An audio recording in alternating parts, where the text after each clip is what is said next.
नमस्कार शेतकरी मित्रांनो. तर आपला पुन्हा एकदा स्वागत आहे आपल्या यूट्यूब चॅनल स्मार्ट टेक्नॉलॉजीवर. तर आज आपण डाळिंब पिकाची छाटणी केल्यानंतर कशा पद्धतीने झाडांनी फुटवा केलेला आहे त्याबद्दल आज आपण थोडक्यात माहिती पाहणार आहोत. आणि आपण जे आंतरपीक पेरलेलं आहे राजमा, ते पण कसं आलेलं आहे हे पण आज आपण व्हिडिओमधून बघणार आहोत. तर व्हिडिओ शेवटपर्यंत पहा की जेणेकरून तुम्हाला संपूर्ण माहिती कळेल. शेतकरी मित्रांनो, तुम्ही पाहू शकता हे आपली डाळिंबची जी झाडं आहेत. आपण एक छाटणी करते वेळेस मी व्हिडिओ टाकलेला होता की कशा पद्धतीने छाटणी करावी झाडाची. आणि छाटणी केल्यानंतर हे तुम्ही पाहू शकता कशा पद्धतीने जी आहे फुटवा झाडाचा जी फुटवा झालेला आहे. एक एक टोचीड आता हे आपण इथला एक कोंब मारलेला होता, हे तुम्ही पाहू शकता. आणि आता हे मारल्यानंतर अशा पद्धतीने 3 ब्रँच नवीन निघालेले आहेत. आणि एक एक ब्रँच 6-6 इंच इथून पाहू शकता इतके मोठे झालेले आहेत. आणि झाडाची सुद्धा तुम्ही कंडिशन पाहू शकता. कोणताही झाड पाहू शकता, असं एकच झाड नाही की मोठा लहान मोठा असतं झाड, एक बी नाही. प्रत्येक झाड जवळपास 5 फुटाच्या जवळपास हाईट झालेली आहे. 4.5 फूट आपण हाईट ह्याची धरू शकतो. तर अशा पद्धतीने आपण जे आहे बांबूसुद्धा बांधून घेतलेले आहे झाडाला. पूर्ण झाडाला बांबू जे आहेत गच्च न बांधता आपण दावा जी आहे थोडं ढिलं ठेवलेलं आहे. आणि झाडापासून इथून पाहू शकता एक 6 इंच अंतरावर आपण बांबू झाडापासून लांब गाडलेला आहे.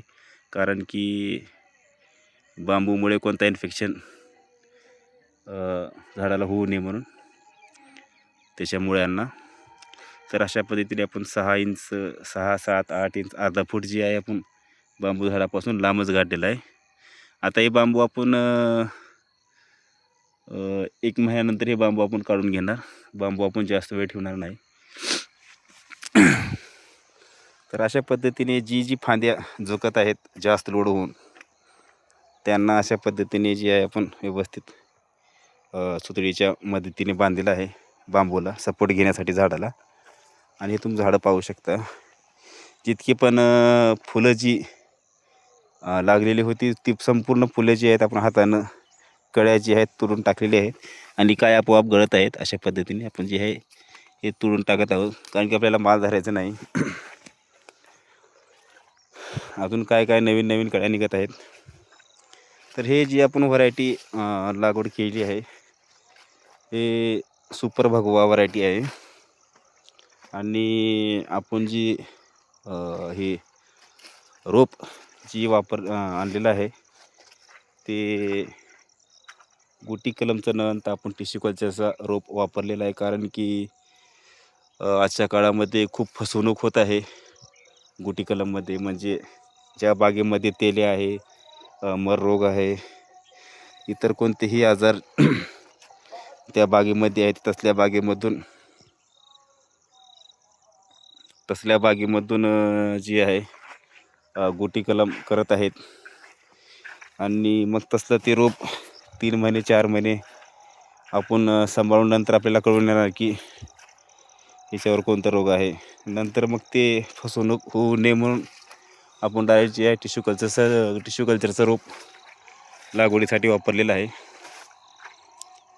आणि आपण ज्या वेळेस हे रोप आणलेलं होतं त्यावेळेस रोपाची जवळपास हाईट जी आहे इतकी हाईट होती. आणि आता तुम्ही पाहू शकता 4.5 महिन्याचं झाड आहे. आणि 4.5 फूट 4 ते 4.5 फूट इतकी हाईट, प्रत्येक झाडाची हाईट तितकी झालेली आहे. आपण ह्याला सुरुवातीला 2 वेळेस शेंडा छाटणी केली होती. फक्त शेंडा मारलेला होता फुटवा करण्यासाठी. नंतर फुटवा व्यवस्थित झाल्यानंतर आपण ह्याची छाटणी 3 महिने कसली छाटणी न करता आता डायरेक्ट जी गळफाटे जी आहेत त्याची आपण छाटणी केलेली आहे. आणि ज्याची म्हणजे काड्या जी लहान आहेत असं सरळच आलेली आहे त्यांचा शेंडा आपण मारलेला आहे. कारण की तिचं जी बुड आहे ते बुड मोठा व्हावा. आणि ज्याचं बुड व्यवस्थित ग्रोथ झालेला आहे त्याला काय सुद्धा केलेलं नाही. जिथं प्रॉब्लेम आली आपण तिथं तेवढंच ट्रीटमेंट केलं यायचं. आणि ही लागवड जी आहे दोन्ही झाडामधलं जे अंतर आहे हे 6 फूट अंतर आपण ठेवलेलं आहे. दोन्ही झाडामधलं अंतर हे. आणि ही 2 वळी जी आहेत, ह्या वळीपासून ह्या वळीपर्यंत अंतर जे आहे हे 13 फूट ठेवलेलं आहे. 13 फूट अंतर अशा पद्धतीने आपण याची लागवड केलेली आहे. आणि याच्यामध्ये आंतरपीक सुरुवातीला आपण सोयाबीन पेरलं होतं. आता सोयाबीन काढून काढून झाल्यानंतर आता जे आहे आपण ह्याच्यामध्ये राजमा पेरलेला आहे. आणि इथून पाहू शकता मागं कशा पद्धतीने राजमा जी आहे इथं आलेला आहे. आणि सुरुवातीला आपण सोयाबीन हे पूर्ण प्लॉटमध्ये निम्मा प्लॉट सोयाबीन पेरलं होतं आणि निम्मा प्लॉट जे आहे तसंच रिकामं ठेवलेलं होतं कोथिंबीर पेरण्यासाठी. कोथिंबीरला मर रोग येत असते म्हणून आपण कोथिंबीर पेरायला नाही, मग ते निम्म प्लॉट तसं उघडं राहिलं होतं. आता आपण जे आहे संपूर्ण प्लॉट जे आहे आपलं 5 एकरचं, तिच्यामध्ये आपण राजमा पूर्ण पेरलेला आहे. आणि फक्त आपण ट्रॅक्टरची 1 तास घातलेली आहे. आणि हे जे राजमा आपण पेरलेला आहे 22 इंच आहे. राजमाचं जे मधलं अंतर आहे सरीतलं 2 वळीतलं. तर अशा पद्धतीने आपण राजम्याची सुद्धा पेरणी केलेली आहे. राजमा पण खूप छान आलेला आहे. इकडची 2 काकड्या थोडं लहान बसलेले आहेत, ते पण मोठे होतील. आणि आपण इथून पाहू शकता झाडापासून लांबच पेरणी केलेली आहे. इथं सुद्धा एक काकडी बसत होती राजम्याची.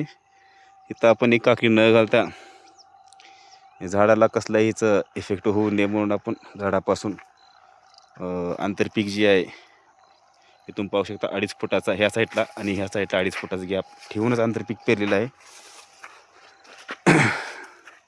वेळोवेळी आंतरपिकावर फवारणी होत आहे. आतापर्यंत जवळपास 2 ते 3 राजम्यावर फवारणी झालेली आहेत.